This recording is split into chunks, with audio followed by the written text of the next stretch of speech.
মই এতিয়া অলপ ওলাই যাব লাগিব যাবা আকৌ মানে প্ৰিয়ৰ লগত কোন প্ৰিয়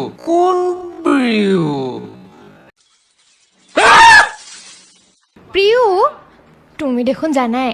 মই প্ৰিয়াংকক মৰমত প্ৰিয় বুলি মাতো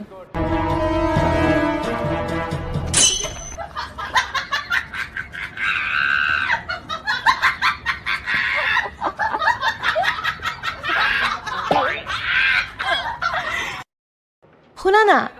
তাৰ যে কাজিনজনী তাইৰ বাৰ্থডে তুমি দেখোন জানাই প্ৰিয়ৰ চইচ ইমান বেয়া সেইকাৰণে সি মোক লগ ধৰিছে গিফ্ট এটা চইচ কৰি দিব লাগে আৰু মোৰ চইচটো জানাই পাৰফেক্ট যাম হা যাবা অ' জান বেয়া পাইছা ন নাই পোৱা শুনা না ভালটো মই তোমাকে পাওঁ but he is my best friend ন জানো যাবা যাম ন যাবা